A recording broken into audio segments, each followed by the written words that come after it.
Welcome, ladies and gentlemen. My name is Brian McLogan, and in this video, we're going to work on the ellipse. Now, this is the third lesson in my chapter in conic sections. And what we're going to do is we're going to cover how to write the equation of ellipse, as well as how to identify all of its properties, such as the vertices, covertices, major, minor axis, length, foci, and eccentricity. Now, this is actually a lesson that I gave exactly inside of my own class, and we're just going to kind of work through the general notes as well as the examples that I prepared for my students. Now, the most famous ellipse of all is going to be the circle, and we've already covered that in this chapter. So that's how I kind of start off this lesson, is just reviewing with the students what we can do when we have a circle, like how can we identify the certain parts of the circle. Now, I gave the standard form of the circle when we have a center at HK, but it's also important to remember that we have a circle when the center is at 0, 0. We can write it as x squared plus y squared equals r squared. And that is when the center is going to be at 0, 0. Now, the important thing about the understanding of a circle is going to be a set of points. Oops, that's not a really good circle. But it's going to be a set of points that is equidistant from a given point, which we call the center. And that distance that each and every one of those points are from the center is what we call the radius. Right? So every single point from the center is going to have that exact same distance, right? And we have that perfect circle. Thankfully, the app allows me to kind of like stop it and keep it as a perfect circle. However, I will say there was one time, I think my first year teaching, I drew a circle that I could have swore was like absolutely perfect. But obviously with drawing online, it becomes a lot more difficult. But either way, that's the important thing, right? We have a circle that we have that equidistance. We have that perfect little symmetry with all these points that are the same distance, radius, away from the center.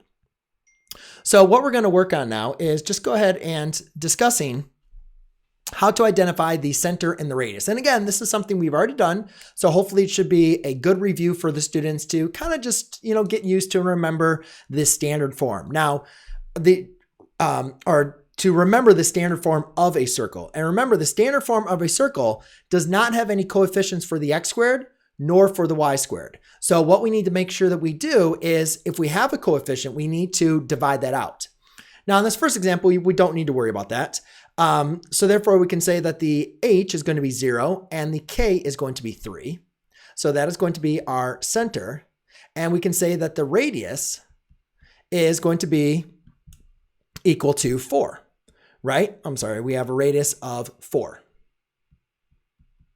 And the reason why we have a radius of 4 is because, again, r squared equals 16, right? So therefore, r is going to equal 4. So it's very important for us to understand, for us to be able to understand that. Now, in the next example, you can see that I have these coefficients of 8. So that's why what I need to do is, if I'm going to put this in our standard form, right, this x minus h quantity squared plus y minus k, I don't know why I didn't write that down first, equals r squared. If I was going to write that in, you would want to divide by 8 first. So I'm going to divide everything by 8 on this side, or you could just divide both expressions either way. But then you'll get a x minus 1, because you could divide the 8 into this expression and then divide the 8 into that expression. So you get x minus 1 quantity squared, a plus a y plus 2 quantity squared. And now in this case, 16 divided by 8 is going to be 2. Now remember, h and k, h is always with x, k is always with y. So in this case, we can say that our center is going to be 1 comma negative 2, and r squared is equal to 2. So therefore, r is going to equal the square root of 2. Now, sometimes students will be like, well, what about plus or minus? Well, remember, r just represents the distance from the center to any point on the circle. So it's always going to be a positive. It's not going to be a negative. So therefore, I can just say the radius is equal to the square root of 2. Moving on to the next item, which is x minus 2 quantity squared divided by 9. Now, again, this one, this kind of looks like, if you remember the equation of an ellipse, right? But the important thing here is you can see that these are divided by the same term in the numerator in both denominators. So therefore, it's not going to be ellipse. It's not elongated in either direction. All I simply need to do is just multiply every single term by 9. Now, when I multiply everything by 9, these 9s divide out.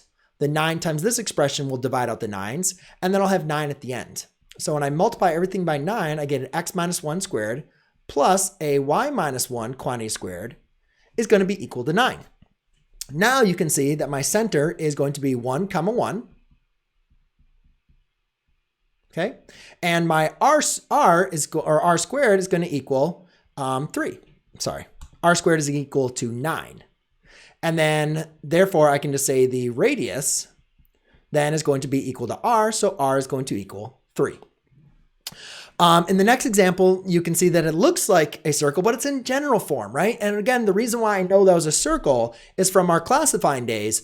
You can see that these both have the A and the B in general form are exactly the same. So whenever that is the case, we know that when A is equal to B, that is a circle. However, if I'm going to identify the center, I'm going to have to complete the square. So the first thing I'm going to do is I'm going to group the X's and the Y's. Plus 2y, and then I'll get the constant to the other side. Now I'm going to complete the square. Notice these are basically the exact same expressions. Perfect square trinomial, it's just one's going to be negative, one's going to be positive. Now you could do the b divided by 2 squared if you need to, but hopefully up to this point you recognize that you just need to add a 1 to both of those expressions to create a perfect square trinomial. So plus 2y plus 1. And again, if you're not following me on where that 1 came from, remember the form b divided by 2 squared. So to always find the value that completes the square, take your middle term, divide it by 2, and square it. Now again, be careful though. Don't forget, if you're going to add it to the left side, you have to add it to the right side. So I added a 1 and plus another 1. All right. And the purpose of doing this, completing the square, is I've now just created a perfect square trinomial. So now I can write this as a x minus 1 quantity squared plus a y plus 1 quantity squared equals 2 plus 3 equals 4. All right, so now I can go ahead and write the center here to be 1, negative 1. And the radius, hopefully you're kind of following me up to this point, is going to equal the square root of, I'm sorry, not the square root of 4. Well, it'd be the square root of 4, which is just going to be 2. All right, so now onto the ellipse with a horizontal major axis. So if you recall, this was one of the formulas that we covered in the classify the ellipse. And this is going to be a standard form of an ellipse with a horizontal major axis. So what that means is this is going to be like a circle that's been elongated horizontally. So the way that this kind of circle or ellipse is going to look at, and actually let me go ahead and move this over to go ahead and put it over here. So I'm going to go ahead and draw the ellipse. So therefore you guys can see how this would look with a horizontal major axis. And that is a pretty poorly circle here. All right, but it can have a center, which is going to be our HK. So that is going to be our center, which is right in the middle. And then from that center, so HK represents the center. Now, our major vertices are going to be at the endpoints of this major axis, okay? So since this ellipse has been elongated horizontally, you're going to see that we're going to have vertices here at these two endpoints. So these are going to be what we call our vertices. And the distance from vertice to vertice is our major axis. All right? Now, inside of this, also on this major axis, inside of the ellipse is going to be our foci. And our foci are going to be a distance of c away. So A, let me kind of write it here. So A represents the distance from the center to the vertice. The major axis is 2A, as I kind of represent in my notes. The distance from the center to the foci is going to be C. So this will be our foci, and you're going to have two of them. That's the plural for the focus, but I'm just going to go ahead and write that 1 for the C. Our focal length is going to be 2C, right? So for the distance from here to here is going to be 2C. And then last but not least is we have our minor axis, which is going to be the distance from our covertice to our covertice. So the distance from covertice, so that's a covertice, and that's going to be a covertice. And the distance from the covertice to the center is going to be B. So you can see how everything is kind of playing together here with our 3 points. The relationship between A, B, and C is A squared minus B squared equals C squared. So you can kind of see how all of this is really kind of coming together for these. You can see how these are kind of coming together between the relationships of our A, B, and C. All right, so now let's go and take a look at our vertical major axis. So the vertical major axis is going to be basically the exact same ellipse. It's just now going to be stretched vertically. So if we're going to go and take a look at this, how this would kind of look out, I'm going to basically draw the exact same ellipse going on here. Okay, and all I'm going to do now is, though, just have it elongated vertically. And I apologize, there's actually something very, very important I need to discuss. So the important thing that I want you to take away from this is that when we have something stretched vertically, that means our horizontal axis, our major axis, is going to be vertical. So therefore, this is going to be your foci, and here's your other foci. So our foci, as well as our vertices, are what lie on our major axis. So if it's vertical, then we're going to have, it's going to be elongated vertically, and our vertices will be at the end points of our major axis, and our foci will also lie on our major axis. And then in this case, we'll have our co-vertices will be on what we call our minor axis. Now, a couple things is the intersection of the major axis and the minor axis is always at the center, right? And also you can see that the major axis and the minor axis are vertical. Now, the one thing I wanted to point out to you is, how do you know which is which? Like, how do you know if we're dealing with a major horizontal? Oh, geez, I forgot to write that in. Forgot to change that. How do we know if we're dealing with a vertical major axis or a horizontal major axis? Like, how can we determine the difference? Well, the only difference between these two equations is where a and b are. When a squared is under x, and you can think like that makes sense because x is a horizontal representation, right? Where y is a vertical translation. So when our a squared is under the x, we're going to have a horizontal major axis. When our a squared is under the y, you can see that we're going to have a vertical major axis. And that makes sense because remember, a is the distance from the center to your vertices, which is the way our ellipse is going to be elongated. So one thing also I forgot to mention for these, remember that a is always larger than b. Now again, this is only true for an ellipse, but it is something that I want to make sure that you understand and take care with this, that a is going to be always larger than b. All right, so now on to the next thing is looking into the ellipse is going to be able to identify the center, the foci, as well as the vertices. So sometimes I used to teach like graphing, but I know like a lot of students always struggle with graphing a lot. And you know, from here, if you can find these three important points, and I'm actually not even going to focus on the co-vertices for the students, I'm just going to kind of teach it. So if I was going to teach it in the classroom, I would show students like where this comes from. But once we do our problems, I'm just going to focus on the center, the foci, and the vertices. All right. Because I think if you can figure out those three, then anything as far as finding the eccentricity, or if you are going to be finding, you know, the major axis length or the minor axis length, you can easily do it once you kind of know those three parts. The other thing I wanted to also talk about is the eccentricity, which I forgot to cover. So the eccentricity is basically going to kind of tell you what the shape is of your ellipse. All right. So I did this for both. It doesn't matter if it's a vertical or it's a horizontal. I just pasted it between those. But the eccentricity is just a ratio of the distance of C over A. So it's just a comparison, right? And so if eccentricity is 0, that means your distance C from the center to your foci is 0, then you're going to have a perfect circle. It's not going to be stretched horizontally or vertically at all.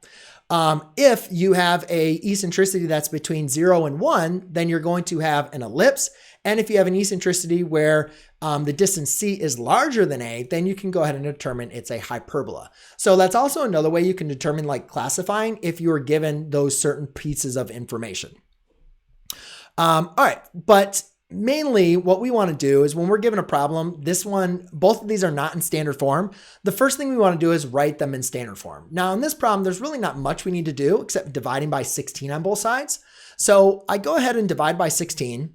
And you know, when you make sure you just distribute that 16 into both of those expressions, here I get x plus 3 squared over 16. And then here 4 over 16 can reduce to 1/4.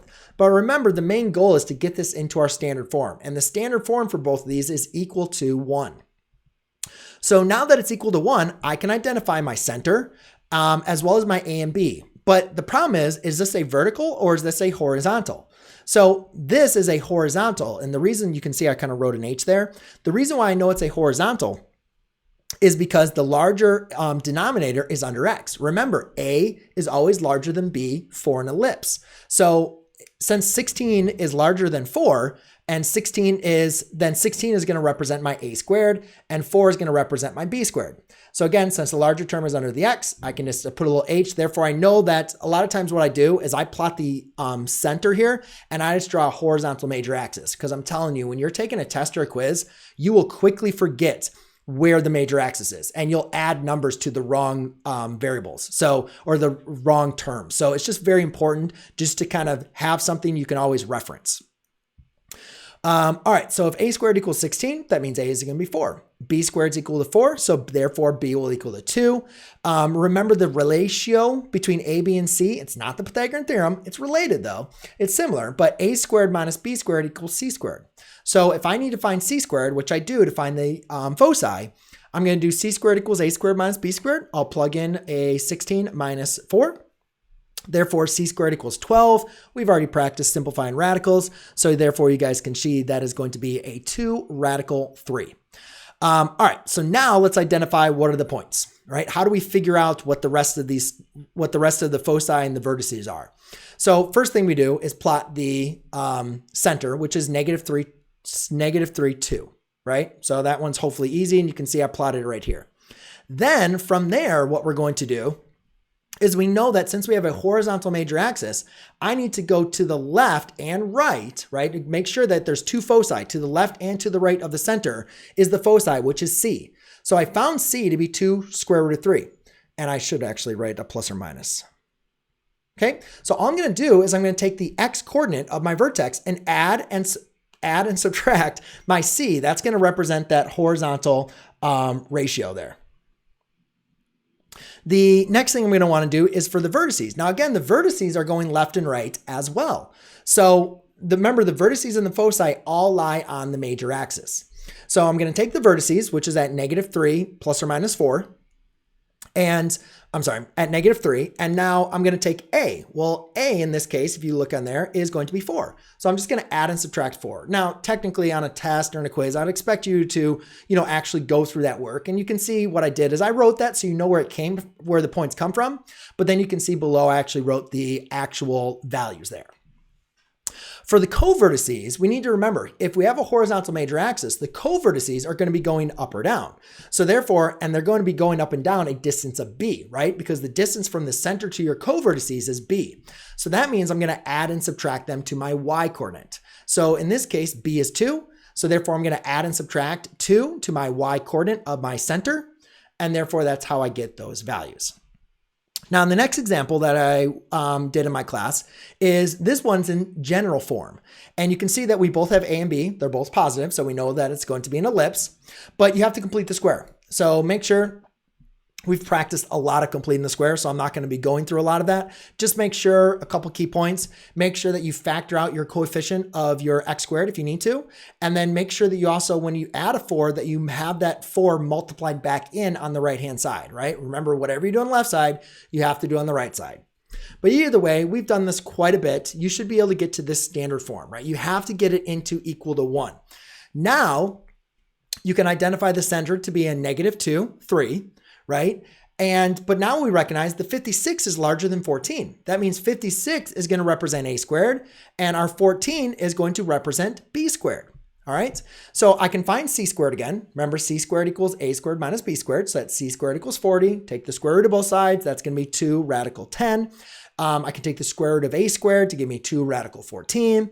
And the square root of b squared, which would be the square root of 14. Now, again, we should include plus or minus here because you got to make sure that you are, now, actually, you don't really need to include plus or minus, actually. I'm going to take that back because the value A is not plus or minus. Well, it is, but you're going in both directions, right? You're adding and subtracting in both directions. Now, the next thing I want to do is identify, well, all right, where's my a squared under? Well, my a squared's under my y coordinate. So that means I know now that my my major axis, is going to be vertical. So I'm at -2, positive 3, 1, 2, 3.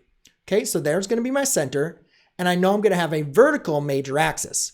So what that means is my foci and my vertices are going to be going up and down from my center.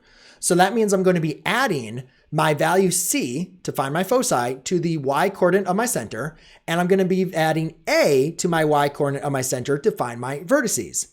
However, the co-vertices are going to be on the minor axis, which is going to be left and right. So therefore, that's why for the co-vertices, I'm adding and subtracting 14 or square root of 14 to the x coordinate of my co-vertices because those are going left to right. So a lot of times it is helpful just to kind of plot them.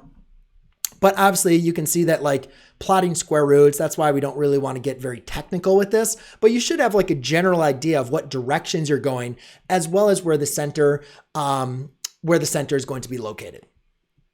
All right, so then that would be the problems that I covered in class, and then I would have given these problems to my students to go ahead and work on. So let's go ahead and take a look at the problems that I gave them to go ahead and work on in class. Now you can see these first two examples are rather basic because our center is going to be at 0, 0. So that's kind of simple. So we can say center is going to be 0, 0, right? You're not subtracting an x or a y in this case. The other thing that we can do is we can recognize that a squared is equal to 16 and b squared is equal to 4. Therefore, c squared is going to be, remember c squared is, that's going to be 16 minus 4. So c squared is equal to 12. Now, the next thing I like to do is I like to identify if it's going to be a vertical or a horizontal major axis. And that just reminds me again, am I going up or down? Like where, remember the vertices and the foci are on the major axis. So are you going up and down with those or left and right?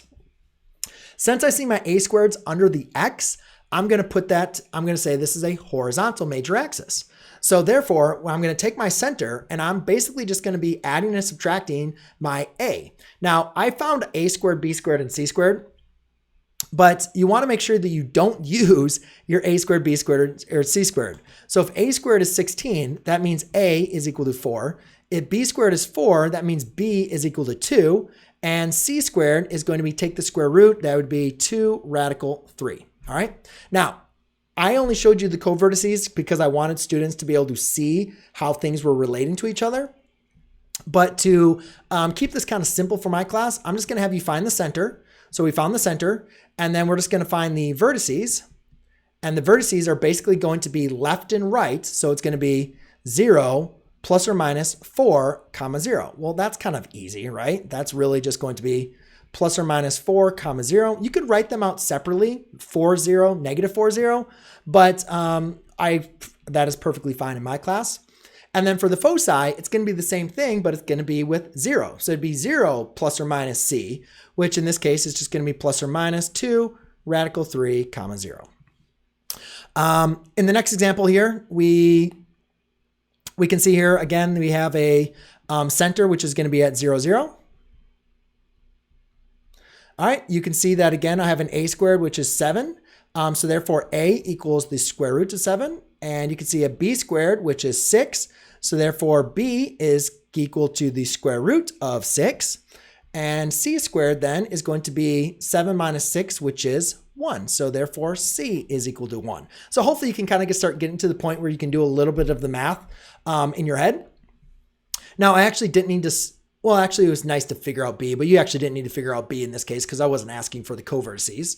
But notice that my a squared though is under the x again. So this is a horizontal major axis again. So I'm going to be going left and right with my vertices and with my a and my c.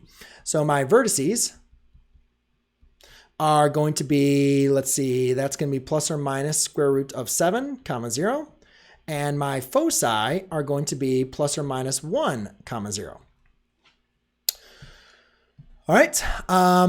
Then for the next group, they basically have the same thing now, but now you can see we have centers that are not at the origin. So another thing to notice how I switched the x and y's. Be careful with that. Remember that when you're doing this, h is always with x and k is always with y. So in this case, I have -2, -1. Let's see here. We can have a squared, which is the larger number, is 81. So therefore, a is equal to 9. B squared is going to equal, B squared is going to equal 49. So therefore B equals 7. And then if you did 89 minus 7, you could see that is going to be a, let's see, that'd be a 40. That would be 80, so it's going to be a 32. And then you can go ahead and take the square root of both sides, and therefore C is going to equal, let's see, 16 and 2, so that would be a 4 square root of 2. Now, the next thing we want to do is understand, well, where's our a squared? Is it under the x or under the y? And again, we have our a squared, the larger of the two denominators, is under the x. So therefore, I'm just going to put an h there to remind me that I'm going to be going left or right to find my vertices. So my vertices in this case are going to be from my center. Now again, here's where it gets a little confusing, right? Because I'm adding and subtracting 9, but again, horizontally. So I'm going to take a -2 plus or minus 9 comma -1. So actually my vertices are going to be -2 plus 9, which would be a 7, and -1, and then a -2 minus 9, which would be a -11, -1. So you can see how that kind of works out there. Like you can write them out, expand them, and then you can simplify that. However, for the foci, that's not as easy to simplify because that's going to be square root of 7. So I'm just going to leave that as a plus or minus term. And again, though, we have a horizontal major axis, so it's going to be -2 plus or minus 4 square root of 2 comma -1. And again, you could separate those as the positive as well as the negative if you wanted to. In the next example, this is not in standard form, so we want to make sure that we always make sure we have a squared and a b squared, right? So if you don't have a fraction, make sure you put it over 1. Besides that, you can see, though, that it is equal to 1, so we're good to go there. The next thing that we're going to want to do, though, is identify the center. So in this case, my center is going to be 3 comma -1. Again, the x and y's got swapped for whatever reason. My a squared in this case is going to equal 10. That's larger. And so therefore a is equal to the square root of 10. My b squared is going to equal 1. So b is equal to 1. And my c squared is going to be, remember, a squared minus b squared. So 10 minus 1 is 9. C squared is going to equal, then c is equal to 3. So now I have my a, b, and c. And now all I simply need to do is determine where's my vertical major axis. Is it vertical or horizontal? Since my a squared is under my y, I know that's going to be a vertical major axis. So I'm going to put a little v here just to remind myself. So that means from my center, I'm going to be going up and down to find the vertices and the foci. So instead of adding to the x like we did for a horizontal, we're now going to be adding our a and our c to our y coordinate. So the vertices here is going to be 3 comma -1 plus or minus the square root of 10, which is our a, right? And we can't really do anything further on there. So we'll just leave that in that simplified form. However, for our foci, that's going to be plus or minus c. So that's going to be 3 comma -1 plus or minus 3. So now we can just add -1 plus 3 to give us our 2 points. -1 plus 3 is 2. And then we can do -1 minus 3, which is going to be a -4. So again, when you can simplify, just go ahead and go through that. Now we have 2 more problems that students would have worked on. And again, the main thing is getting them into standard form. So I'll just kind of move through them at least as quickly as we can. The important thing on this one is that when you're evaluating an ellipse, it has to be equal to 1. So the first thing I'm going to do is I'm just going to divide by 36. Now you could divide everything by 36, right? Because it's an equation. So you got to make sure whatever you do on the left side, you do on the right side. So 9 over 36 is going to be can be written as 1/4. 4 over 36 can be written as 1/9. And then that equals 1. Now in this case, this makes it nice because our center is going to be 0, 0, right? Because we're not having x squared or y squared. We can say our a squared here is equal to 9 and our b squared here is going to equal to 4. And did I make a mistake? I'm just trying to see. That's my a squared. I don't know why I keep on putting a squareds under my x's. I guess that was just decide what I wanted to do. It's so weird how I did that so many times. 3, 4 problems. All right. Well, again, now we have another horizontal major axis. So in this case, what we're going to want to do now is, since we have another horizontal major axis, we're going to be adding and subtracting left and right. So we're going to take our value a. Oops, let's find c squared, right? So c squared is going to equal 5. So let's figure out our a, b, and our c, right? Because again, we do not want to make the mistake of using a squared and b squared. So b is equal to 2 and c is equal to square root of 5. So therefore, to find the vertices here, we are just going to be, again, since it is a horizontal, let's put it there. Since it is a horizontal, right? Oops, I'm sorry. No, I did this right. I did make a mistake. I was wondering, I'm like, what am I doing here? This is not a horizontal. I wrote an X there twice, guys. This is a vertical, right? You can see that my A squared is still 9, right? But you can notice that my A is under the Y, not the X. So therefore, it's a vertical. That means we're going to be adding, we're going to be going up and down. So my vertices here is going to be from 0, 0, I'm going to be up, down. So to go up, down, that means I need to add it to the Y coordinate. So that's going to be 0 plus or minus 3. And my foci are also going to be going up and down. So therefore, that's going to be plus or minus the square root of 5. So 0, comma, plus or minus the square root of 5. For your next example, again, is another completing the square problem. First thing we want to do is group the x's and the y's. So we go ahead. I knew those 4s always get me every single time. So group the x's and the y's. Put the constant to the other side. Factor out any common terms that you need to. X squared plus 10x plus a 4, y squared minus 2y equals negative 13. Now find the values that complete the square. So x squared plus 10x plus 25. If you need to, do b divided by 2, quantity squared. In this case, I'm going to be multifactoring out a 4. I need to add a 1. So that's a y squared minus 2y plus 1.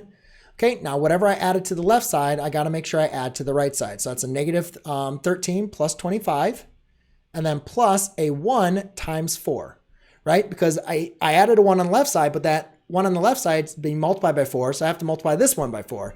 And that is not an equal sign, that is a plus sign. So let's make sure we get that fixed. All right, so now I have created 2 perfect square trinomials. So therefore, that's going to be x plus 5 quantity squared plus 4 times y minus 1 quantity squared equals, let's see what we get here. So therefore, it looks like that's going to equal to 16. Negative 13 plus 5, yeah. So that's going to be 16. Now we just need to do that last final step is divide by 16 on both sides here. Divided by 16, I finally get a x plus 5 quantity squared plus 4 over 16, so that's going to be y minus 1 quantity squared over 16 equals 1. You can put that over 1, right, because it doesn't have a denominator. And now we can identify the center to be negative 5, positive 1. And actually, that's what I want to see. Did I do, sorry about that. I just want to go back. I should have done this one to be vertical when I did that. I don't know why I didn't do, oh, this one. That one I did do vertical. Okay, I don't know why I should have switched those up. Okay, I think I had another one swapped between there, so I just wanted to confirm. So there's my center, negative 5, 1. You can see my a squared here is going to be 16, so a equals 4.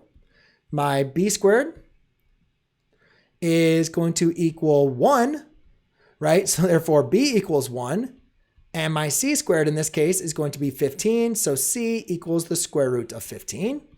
Again, we notice that the a squared is under the y, so therefore this is a vertical ellipse. And from here now, all I need to do is, again, know that I'm going to be adding my a and my c from up and down. So my vertices are going to be negative 5, comma 1 plus or minus 1. And my foci is going to be negative 5, comma 1 plus or minus the square root of 15. Now I could simplify that like I did for all my other examples, but just to kind of keep things, basic, I will just move on from there because I've already covered that. It should be, 2 and 0 right there. So you could write them separately from that point. And actually, yeah. All right. So now let's get into writing the equation. So we want to write the equation. This is, again, like a review from this is going to be a review from geometry class. So typically I would have the students, all right, let's just kind of, again, start with something basic that we're familiar with and then move on from there. So if we're going to be doing this, the first thing I tell students to do when we're writing the equation is to plot the information. So again, when we want to write the equation of a circle, we're looking for our h, our k, and our r squared. So this is x minus h, quantity squared, plus y minus k, quantity squared, equals r squared. So I'm going to plot the point 3, 5, 1, 2, 3, 1, 2, 3, 4, 5. And actually, you don't even need to do that. That's your H, that's your K, and this is your R, right? So if I'm going to write this in the form, I'm just going to say x minus 3 quantity squared plus y minus 5 quantity squared equals 36. And you can see, there we go. So you could draw it, but you don't really, kind of need to. In this case, that one's a little bit easier. For the next one though, again, you can kind of get through some just general understanding. All right, we have a circle with a center at 0, 0. Now, what does the diameter tell us about a circle? Well, remember the diameter is the distance across a circle, where it's basically the radius, like double the radius. So if we have the diameter, like there's R, and like there's an R. So therefore, the diameter is going to equal to 2R. So therefore, now to find R, I'm just going to divide by 2 on both sides, and I can say R is 4. Now again, my center here is at 0, 0. So instead of writing x minus 0, y minus 0, I'll just write x squared plus y squared equals r squared, which is going to be 16. Just make sure you square the r squared. That is like a big common misconception students will make. The next problem is write the equation given the center and through a point 0, 0. Now, I like this one because we do not know the radius. We have HK, but we need to understand, like, what does the point 0, 0 represent? Well, that represents x and y, right? So again, remember, we have x minus h quantity squared equals plus y minus k quantity squared equals r squared, right? So if we know the center is HK and we know that through a point is like X and Y, then let's just plug in those points to figure out our R squared. So we have 0 minus a negative 3. Notice how I'm using my parentheses here, plus 0 minus 5 quantity squared equals R squared. So therefore we get 3 squared plus a negative 5 squared equals R squared. 3 squared is 9. Negative 5 squared is going to be a 25 equals r squared. And therefore, you can see that r squared is equal to 34. That means r is going to equal the square root of 34. So now I have my point.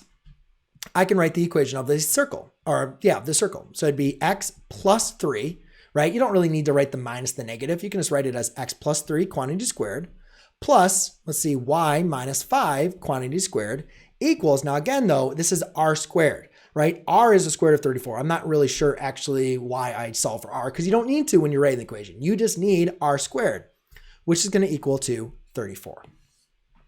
All right, and the last problem here is we have, what about if we were given the endpoints of the diameter? So let's go ahead and plot these. These are 2 coordinate points, right? So we have a point here. So this is negative 3, 5, 1, 2, 3. Negative 3 and then up 5. So 1, 2, 3, 4, 5. And then we have another one at 0, 0. So these are going to be the endpoints of the diameter. Now, this one's kind of interesting here because what you can see then here is the center is going to be right here. So the center is going to be the midpoint of these 2 points. So if I needed to find the center here, I would do negative 3 plus 0 divided by 2. Comma 5 plus 0 divided by 2. If you remember, that was our midpoint formula that we kind of covered at the what you need to know portion of the class. So therefore, I have a center of negative 3 halves, comma 5 halves. Not looking so great right now. But then to find remember, this is the endpoints of the diameter, right? So if I can find this distance and then divide it by 2, I can figure out. If I can find that distance and then divide it by 2, I can go ahead and I can figure out what the radius is. So what I'm going to do is I'm going to kind of create a little triangle here. So if I have these 2 points here, right? I have these 2 points. I could use the distance formula, or I could just represent this is negative 3 and that's 5, right? So 5 squared plus negative 3 squared is going to equal a 34. So my diameter here is equal to 34. And if I divided that by 2, my radius then, my diameter equals the square root of 34. So yeah, because 5 squared is 25, 9, 25 and 9, that's going to be 34. So therefore, R is going to equal, so diameter is the square root of 34. So that's the square root of 34. So the radius is going to be that divided by 2. So that would be 1/2 times the square root of 34. It's not really so much as far as the numbers that are tricky. It's just understanding, like, just taking in this information and like, what would you need to do to be able to solve a problem like this, right? Making you think a little bit more. So anyways, to write the equation, all we need is h and k and our radius. So again, to find our center, we use the midpoint. And then to find our radius, we use the distance formula to find our diameter and then divided by 2 to find our radius. Now, the one important thing though is if I wanted to find r squared, then I need to square both sides. So that'd be a 1/4 times the square root of, times 34. And now you can see that 4 does not divide into that, but we could go ahead and simplify that. 4 does simplify, that'd be what, 17 over 2. So r squared equals 17/2. I'm not sure if I picked this problem correctly or not, what I was trying to do. So therefore, this is going to be x plus 3/2 quantity squared plus a y minus 5/2 quantity squared equals a 17/2. And you could go ahead and multiply this by 2. So therefore, you wouldn't have any fractions. That might be a preferred form, especially if you're doing like a multiple choice. All right, so that kind of brings us into what do we do when we have an ellipse? Like, how do we write the equation of an ellipse? So to write the equation of an ellipse, our main purpose that we want to do is plot the information. So in this example that I covered in my class, you're going to plot the foci. So that's 2 coordinate points. That's at 5, 0 and -5, 0. So you can see that I graphed them. Now, again, what's important about that is the distance from the center to one of the foci. It doesn't matter the direction, in the left or the right direction. Just the distance from the center to the foci is c. So in this case, c is 5. Then the distance from the center to your vertices, which is that's my minor vertices. That's not right. That's supposed to be major vertices. Yeah, either way, I'm going to make it major vertices. Foci, major vertices. Oh, jeez. I flipped those around. Was that supposed to be, that's horizontal. Oh, jeez. All right, we'll make this major. So,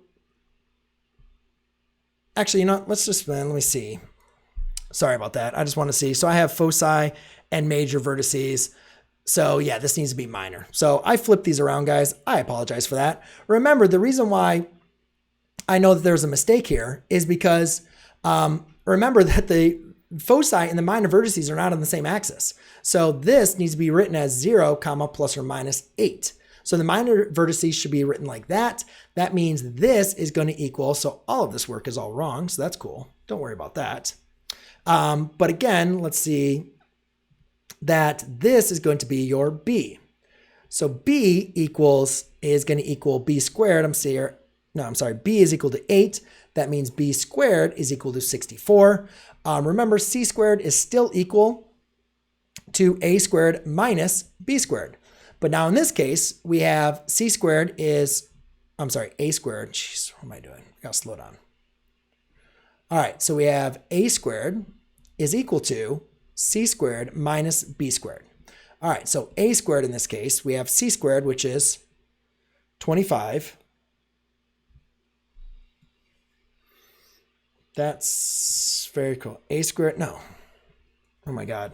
Sorry, guys. All right, we're going to address this all.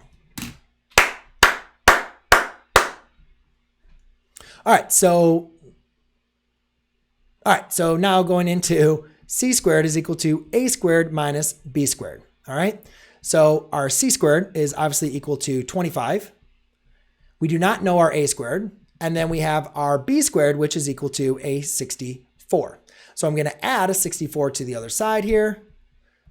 And when I do that, I get a 89 is equal to a squared.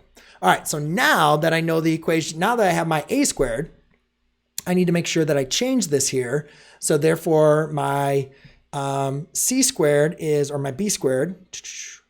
So let's change this. All right. So we still have a horizontal major axis. My vertices, though, are not on the major axis here. My co-vertices are going to be up 8. 1, 2, 3, 4, 5, 6, 7, 8. That's my co-vertices. That's going to be 8. And then 1, 2, 3, 4, 5, 6, 7, 8. Okay. So let's see here. So my a squared is going to be 89, and that is a horizontal major axis, right? So I have a 89 here. And then my b squared, which is going to be a 64, is going to be under my y. So that'd be from there to there. All right. So basically the main thing though, guys, is to plot the information, find the center, your a and your b and your c. And you can use that by using those relationships. So for the next one here is I have the major axis length of 2, and I have minor vertices of -3, 2, and 1, 2. Well, the nice thing to know about if you're given the major axis length is you know that that is equal to 2a. So you can say 2a is equal to 8. Now the minor vertices, we're going to want to plot those, right? Because again, remember that the endpoints of the minor vertices are your co-vertices. Or these are your co-vertices, so you call them minor vertices. So let's do -3, 1, 2, 3, up 2. And then we can go +1, up 2. Now, remember, the first thing we really want to look for is the center. Okay, so the center, remember, is the midpoint between these 2 points. So hopefully you can just kind of recognize here, if these are your co-vertices, I'm not sure why I used minor vertices, co-vertices, minor vertices. We know that the center is going to be the midpoint. You could use the midpoint formula, or you can just recognize, just by plotting them, that the center here is going to be at -1, 2, right? Now, if my minor vertices are horizontal, that means my major vertices have to be up and down, right? So therefore, I'm going to have a vertical major axis. Now, this is one thing that I kind of did not cover over here. Since I know my vertices are in this case, my foci are going to be horizontal, you have to go ahead and determine which formula you're going to use. So this is x minus h over a squared plus my y minus k quantity squared over b squared is equal to 1. So once you find your information, identify if your major axis is horizontal or vertical. So in this case, I can recognize that I'm going to have a vertical major axis. That means I'm going to use the formula x minus h quantity squared over b squared plus y minus h, or y minus k, I'm sorry, quantity squared over a squared equals 1. Right? So once you plot your information, identify if you have a horizontal or a vertical major axis. Now, I just need to identify what is my A, B, and my C. Well, again, remember if you have 2a's equal to 8, that means A is going to equal 4. And again, remember, we really just need to find A and B, right? If the distance from the center to your co-vertice or minor vertice is B, then let's just count. 1, 2. So you can see that B is equal to 2. So we know my center is -1, 2. Now I'm just going to plug that information in. So I'll have x plus 1 quantity squared over b squared, which is 4, plus a y minus 2 quantity squared over a squared, which is going to be a 16, is equal to 1. For the next one, I guess I forgot to write in where the center is. So the center is going to be 0, 0. So in this case, we have a major axis length. So again, remember guys, that's 2a is equal to 10. And minor axis length, so that'd be 2b is equal to 6. Now, if my center is at 0, 0, we know that is going to be your h and your k. Major axis length, minor axis length. I guess I forgot to mention where my major axis is. I keep on forgetting to copy that stuff in, so I apologize. For this example, you should have let's just make this this one was a vertical, so let's make this a horizontal. I think that's what I wrote in there, a horizontal major axis. All right, so in this case, the reason why that's important is if you don't know where your major axis is, you don't know where to put a squared, right? If it's horizontal, a squared's under x. If it's vertical, then a squared's under the y. So that's why that's such an important piece of information to have. So in this case, a is going to equal 5 and b is going to equal 3. We have our center. Make sure that you put a squared, not a. So that's going to be a squared over 25 plus c, that'd be a y squared over 9, and then equals 1. All right, moving on to the next two examples that we got here. In this case, we have our foci as well as our major vertices.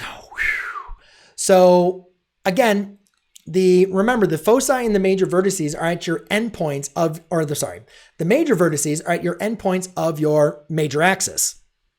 And your foci are at the endpoints of your minor axis. Now, the important thing to take away from here is your center is the midpoint of your major axis as well as your focal axis. So if I plot this information, I can, one, be able to determine if I have a horizontal or a major axis, and two, I can determine what my center is going to be.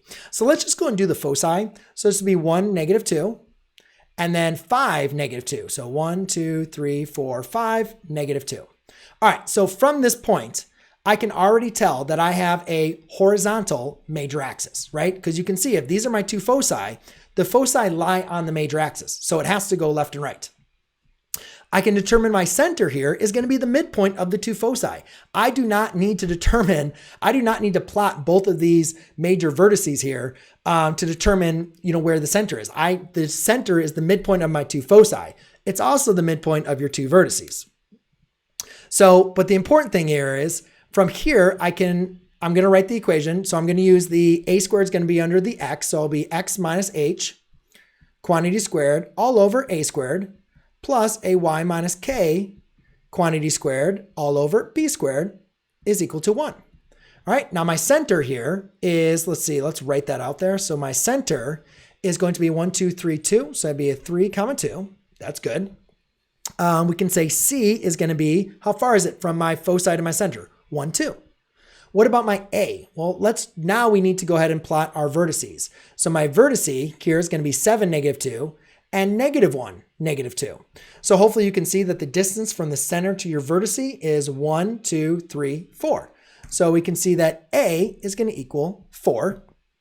Now again, going through the formula here for your ellipse, C squared is equal to A squared minus B squared. So we have 4 equals 16 minus B squared, right? So we have our A squared and we have our C squared. So therefore we'll have B equals the square root, B squared is going to equal 12. You don't need to solve for B. You just need to go ahead and,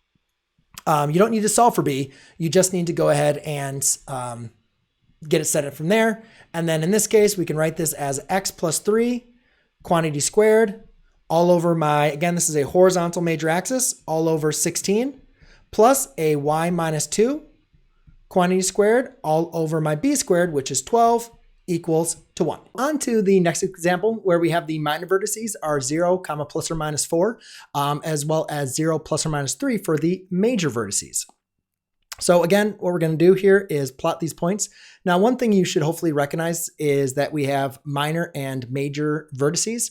Obviously, they're going to be on, hopefully you can kind of see that the midpoint here is going to be the origin 0, 0. So my minor vertices are going to be at -4, 1, 2, 3, 4, and at, let's go ahead and confirm that. That's going to be up and down. So 1, 2, 3, 4, 1, 2, 3, 4. Okay. And then our major vertices are going to be square root of 3. Now, this one's kind of interesting because how are you going to plot the square root of 3? Now, I call these the covertices. You can also call them the minor vertices. But in this case, these vertices are square root of 3. Well, we know square root of 4 is 2, and we know the square root of 1 is 1. So it's going to be between somewhere between 1 and 2. So let's just go ahead and major vertices. That is not correct. How did I... Oh, I'm sorry. The square root of 3 is going to be somewhere in between 1 and 2. What the heck is wrong with me? That doesn't make any sense.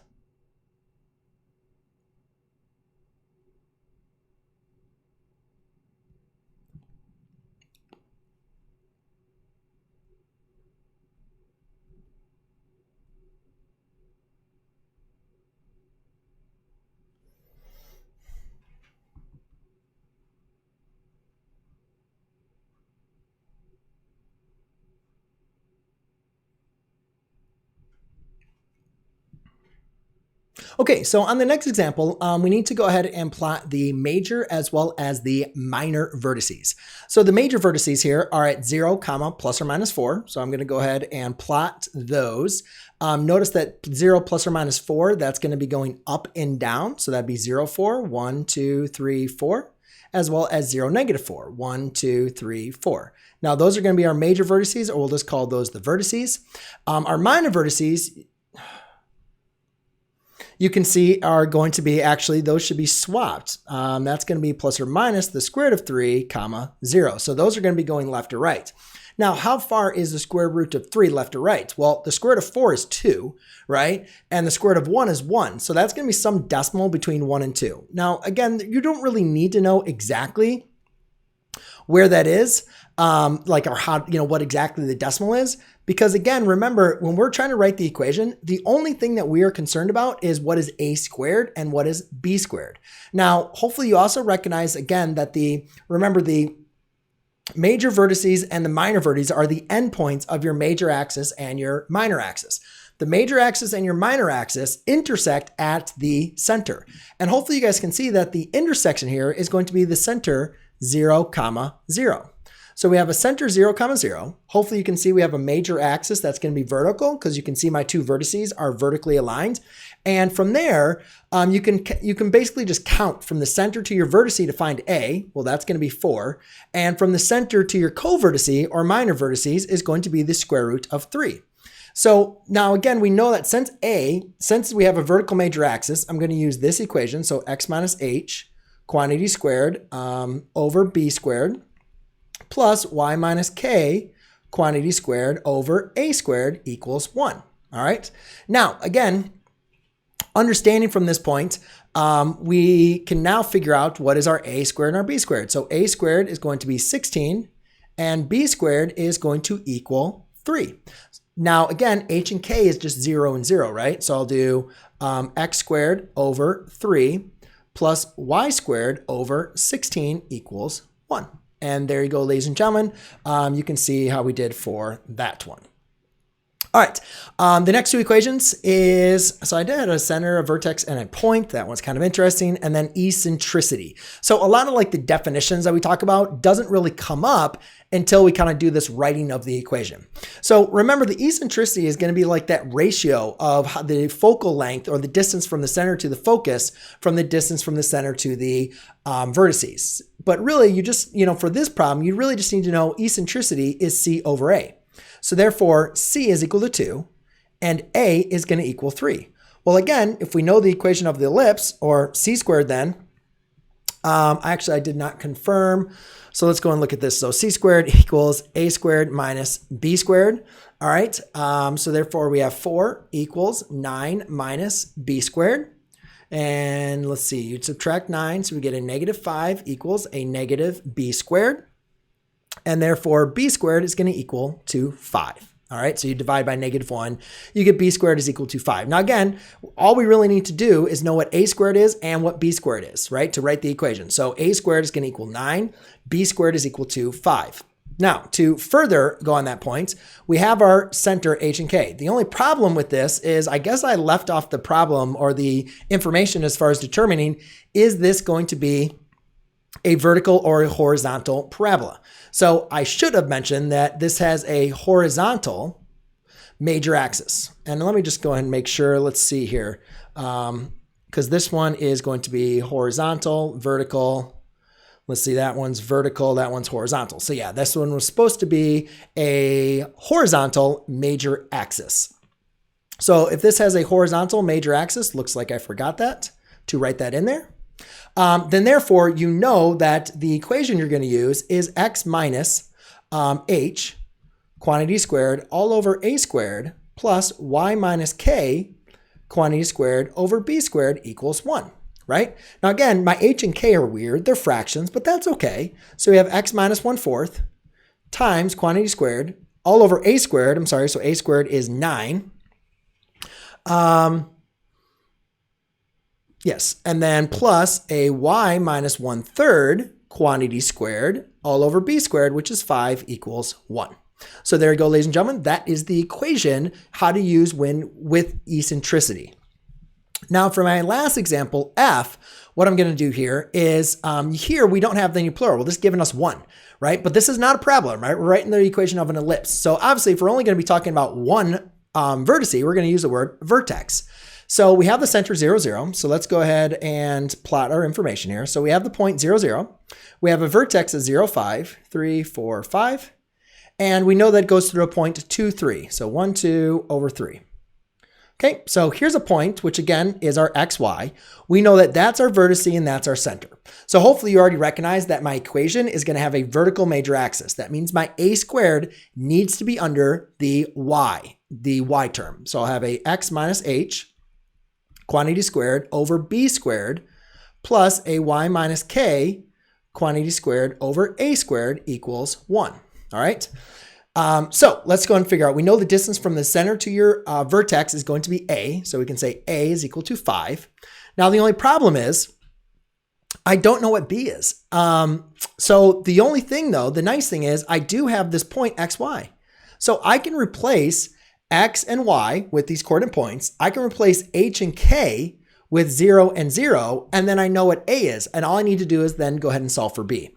So if we go ahead and plug this in here, getting a little mixed up on my space. So we'll have 0, which is, or x, which is 2, minus h, 0, quantity squared all over b squared, which we don't know, plus y, which is 3, minus k, which is 0, quantity squared over a squared, which is going to be 25 equals 1. All right, do a little simplifying. 2 minus 0 is 0. 2 squared is 4 over b squared. Plus 3 minus 0 is 3, squared is 9, 25ths equals 1. Well, now we just need to solve for b squared. So kind of running out of some space here. So we have 4 over b squared is equal to, subtract that, you should get a 16 over 25, right? If you subtract, here, let me just do my work down below so you guys can follow me. It's okay if we go down below. So if you subtract a 9/25, we have nothing else on the next slide, so that's okay. So 4 over b squared equals a 1 minus 9/25. Again, you can rewrite this as a 25, right? 1 equals 25 over 25, right? So really that's 25 over 25 minus 9 over 25. So that's going to be 4 over b squared equals a 16 over 25. Then you could multiply by b squared on both sides and then multiply by the reciprocal. Or if you see this, what you would get is b squared, or you could do like the cross product, you know, either way that you really want to think about it, is going to equal 100 over 16. And then we can take the square root, and b is going to equal a 10/4. Now, kind of interesting in this case, because I said to write the equation. Now, we are not getting into this equation here, as you can kind of see. So I want to show you what we would do. So some of these problems can be difficult, some of them not. So either way, you can apply cross multiplication, whatever, you know, multiply there and then divide. 25 times 4 is 100. And then b squared times 16, divide by 16 both sides. Take the square root, you get 10/4. And again, b squared, it's b squared represents that positive value, so therefore we're just going to be concerned with the positive version of that. But then I'm going to have my equation, this is 0, 0, so I have x squared over 10/4 plus y squared over, what was my a, 25? Equals 1. Now, this one might be a little bit weird, you know, because I have a fraction in the denominator. So another version that we could also write is just, instead of dividing by a fraction, you could multiply by the reciprocal. So another way that you would see this would be like 4x squared divided by 10 plus a y squared over 25 equals 1. So that'd be typically the preferred way you'd see that problem written. But otherwise, guys, that is basically the idea of working with an ellipse. When you have information, plot the information, find the center, find A, B, and C. That's really the name of the game. You need to, well, actually, you need to find the center, find the center and plot the information, determine is it a horizontal or a vertical major axis, then find your A and your B, and you can solve from there. And then the other problems is just make sure you write things in standard form. When you're trying to find the vertices, the foci, the co-vertices, just make sure that you go ahead and write things in standard form. And therefore, then you can go ahead and identify your A, B, and C. Just remember, A squared is always larger than B squared for an ellipse. Otherwise, guys, I hope you hope this helped. And if you guys have any more further questions, feel free to let me know. All right, see you guys on the next one. Cheers.